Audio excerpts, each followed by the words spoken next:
नमस्कार साथियों। तो पिछली वीडियो में हमने आपको बताया था जो आलू बुखारा है और आड़ू है उसके बगीचे के बारे में राहुल भैया जी ने संपूर्ण जो जानकारी दी हमें। तो अब हम इनसे जानते हैं कि जो अमरूद का जो बगीचा है उसके बारे में जानकारी इनसे लेंगे। नमस्कार। नमस्कार जी, सभी किसान भाइयों को, दर्शकों को राहुल भैया की राम राम। तो आज हम बात करेंगे अमरूद की खेती के बारे में। अमरूद का पौधा कैसे तैयार होता है, अमरूद का बगीचा कैसे लगता है, इसकी दूरी कितनी होनी चाहिए, इसको पानी कितना चाहिए, इसको दवाइयाँ कैसी चाहिए और पौधा हमें किस नर्सरी से ख़रीदना चाहिए और पौधा खरीदते वक्त किन बातों का ध्यान रखना चाहिए। तो हम शुरुआत करते हैं अमरूद की नर्सरी से। तो ये जैसा कि आप देख रहे हो, सबसे पहले देसी अमरूद का बीज L49 या इलाहाबाद सफ़ेदा का, विशेषकर इलाहाबाद सफ़ेदा का ही बीज डालकर पौधा तैयार किया जाता है। ये आप हमारा देख रहे हो देसी अमरूद। इसके बाद हम आपको दिखाएंगे ग्राफ्टिंग अमरूद।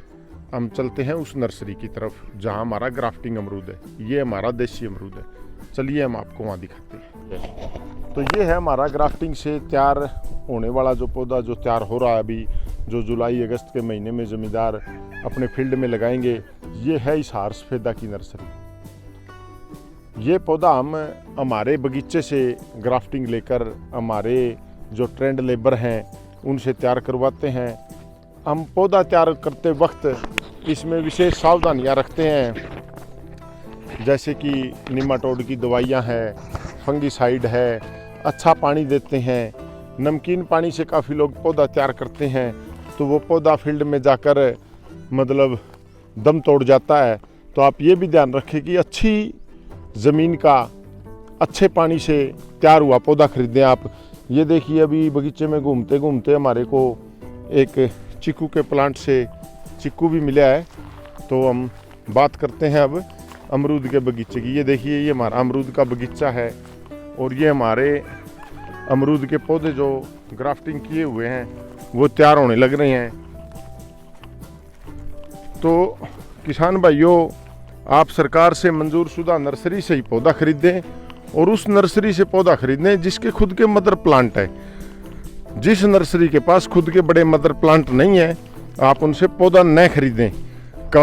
काफ़ी लोग बाहर से पौधा लाकर बेच रहे हैं, मौके पर पौधा तैयार नहीं कर रहे। तो ऐसी नर्सरियों से बचना चाहिए ज़मींदार भाइयों को। 5, 7, 10 रुपए का लालच खराब कर देगा आपको, क्योंकि ये एक लंबी अवधि तक चलने वाला पौधा है। मतलब 15 से 20 साल आपने इससे फ्रूटिंग लेनी है। ये देखिए, हमारा सारा हिसार सफ़ेदा तैयार होने लग रहा है, जो हम ज़मींदार भाइयों को जुलाई अगस्त के महीने में सप्लाई देंगे। तो किसान भाई, एक बार बगीचा लगाने से पहले हमारी नर्सरी की विजिट निकालें। हम किसान भाइयों को उसकी दवा के बारे में बताएंगे, खाद के बारे में बताएंगे, उसकी पौधे की लगाने का तरीका, दूरी, खड्डा खोदने का तरीका, भाई किस तरीके से कितना बड़ा पौधा लेना चाहिए, कितने गहरे खड्डे के अंदर पौधे को लगाना चाहिए, कब कब पौधे को पानी देना चाहिए, वो तमाम जानकारियाँ हम आपको देंगे। पौधा तो हम आपको देंगे ही, साथ में कई भाइयों को ये होता है कि गड्ढा खोदने वाली मशीन कहाँ से आएगी, पौधा लगाने वाली लेबर कहाँ से आएगी। तो हम उन चीज़ों के लिए भी किसान भाई की जो मदद हो सकती है वो करेंगे। उनको मशीन भी प्रोवाइड करवाएंगे, लेबर भी प्रोवाइड करवाएंगे, ठीक है ना। तो किसान भाई, एक बार अपनी नर्सरी पे आओ। सरकार से मान्यता प्राप्त अपनी नर्सरी है। पौधा लेना है पौधा ले, कोई जानकारी चाहिए जानकारी ले, कोई दिक्कत नहीं है। हिसार सफ़ेदा अमरूद को 10 बाई 10 की दूरी पे लगाना चाहिए। ये जुलाई अगस्त में लगेगा। ये आप हमारा बगीचा देख सकते हो हिसार सफ़ेदा का, जिस पे अभी फ्रूटिंग शुरू है।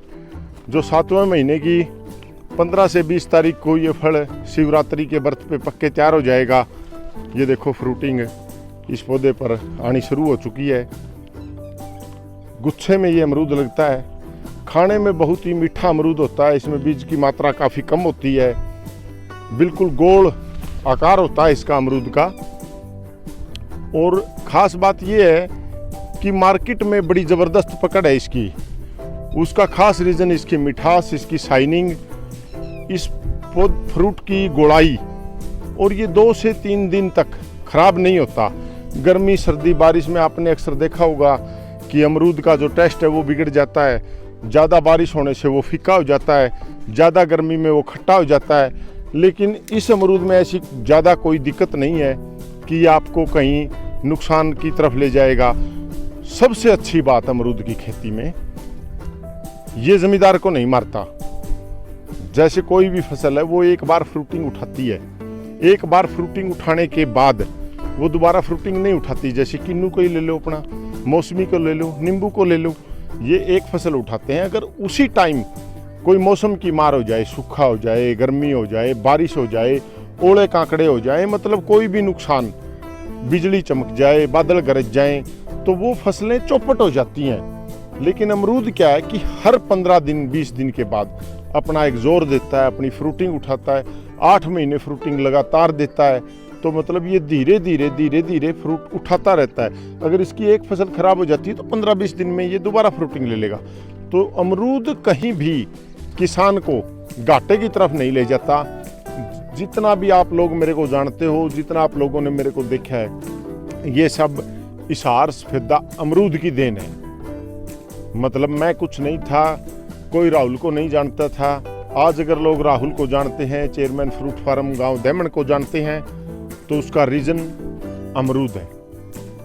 जो लोग मेरे को पुराने वक्त से जानते हैं उनको पता है कि अमरूद की खेती से मैंने क्या कमाया और क्या पाया। मतलब मेरे हिसाब से तो इससे ऊपर कोई खेती नहीं है अमरूद के। तो बस किसान भाइयों को एक ही बात का ध्यान रखना, जैसे हमारे साथ काफ़ी गलतियां हुई थी जब हम इस लाइन में गए। तो हमने जिन नर्सरियों से पौधे खरीदते शुरुआती दौर में, तो वहाँ से हमारे को कुछ पौधे मिक्स मिल गए, मिक्स वैरायटी के, तो वो आज तक हमारे को तंग कर रहे हैं। तो ज़मींदार भाइयों को इस बात का तो ज़रूर ध्यान रखना चाहिए कि पौधा तसल्ली बख्श लें। जिनके पास खुद के मदर प्लांट हैं उस नर्सरी से लें, जो निमाटोड वगैरह की दवाइयाँ डाल रहे हैं उनसे लें। हम हमारे पौधे को बॉन्ड करते हैं यहाँ। ये देखिए, ये एक रस्सी है जो आप देख रहे हो। ये मेरे बगीचे में एक पौधा गलत लगा हुआ है, मैंने इसको बॉन्ड कर दिया इस रस्सी से। ये देखिए, हम इस पौधे की कोई ग्राफ्टिंग यूज नहीं करेंगे हमारी नर्सरी में। क्यों? क्योंकि जो नुकसान हमारे को मिला है किसी और नर्सरी से आज से 10-12 साल पहले, वो हम किसी जमींदार भाई को नहीं देना चाहते। हम चयनित पौधों से ही ग्राफ्टिंग कटिंग लेकर पौधा तैयार करते हैं।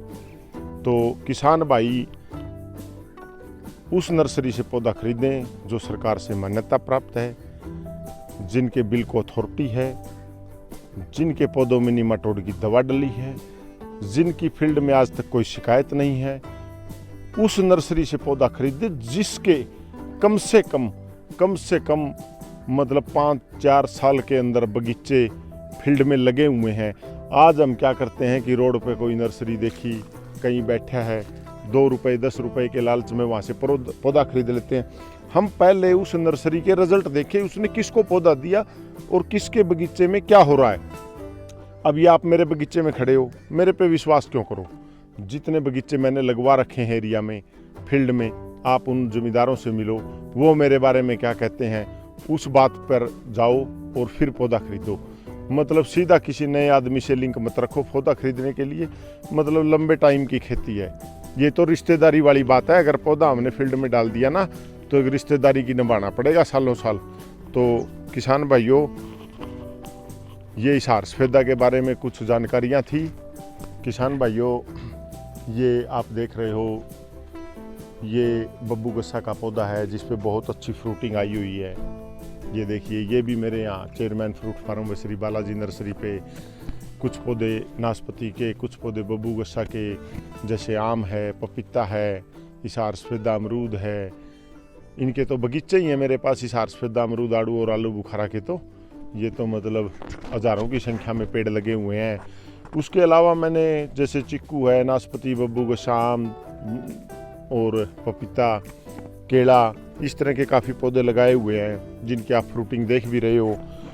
तो किसान भाइयों, हम ज़्यादातर ज़मीन में कोई जहरीली खाद DAP, पोटास, जिंक, सल्फर बहुत कम मात्रा में यूज करते हैं। जैसा कि आप इस टैंक में देख रहे हो, देसी मटेरियल है ये, पिग फार्म की सैलरी है ये जो इस टैंक में आती है, और हम इसी से पौधों की सिंचाई करते हैं। कुछ समय के बाद 3-4 पानी देने के बाद एक पानी ये देते हैं, तो हमारे को ज़्यादा कुछ खाद खुराकें भी नहीं देनी पड़ती, और बगीचे से जो वेस्टेज आती है वो हम पिग फार्म में डाल देते हैं, और पिग फार्म की वेस्टेज को हम बगीचे में डाल देते हैं। तो किसान भाइयों, यही थी कुछ छोटी मोटी जानकारियां जो मैंने आपके साथ शेयर की। सारी बातें वीडियो के दौरान या वीडियो में तो पूरी हो नहीं सकती। इसके लिए अगर आपको मेरे से कोई जानकारी चाहिए, बगीचे के बारे में कोई नॉलेज चाहिए, तो आप मेरे फार्म पर, चेयरमैन फ्रूट फार्म व श्री बालाजी नर्सरी, शिवानी रोड, गांव दैमान, डिस्ट्रिक्ट फतेहाबाद, हरियाणा में आ सकते हैं। और अपने जो भी आपने जानकारी चाहिए पौधे के बारे में, फ्रूटिंग के बारे में, स्प्रे के बारे में, वो मैं आपको जितनी हो सकती है मेरी तरफ से मदद वो मैं करूँगा आपकी। तो मैं सभी किसान भाइयों से अपील करता हूँ इस कोरोना काल के टाइम में कि वो बगीचा ना सही, कुछ पौधे अपने खेतों में, अपने घर पे, पंचायत की ज़मीन पे, खाली पड़े प्लाट में ज़रूर लगाएं। तो इसी बात के साथ किसान भाइयों, राहुल दैया आपका धन्यवाद करता है, वह आमंत्रित करता है आपको चेयरमैन फ्रूट फार्म, गांव दैमन, शिवानी रोड पर। किसी भाई ने अगर बगीचा लगाना है या बगीचे के बारे में कोई सलाह मशवरा चाहिए, तो वो मेरे यहाँ आकर मेरे से संपर्क कर सकता है। ठीक है किसान भाइयों, जय राम जी।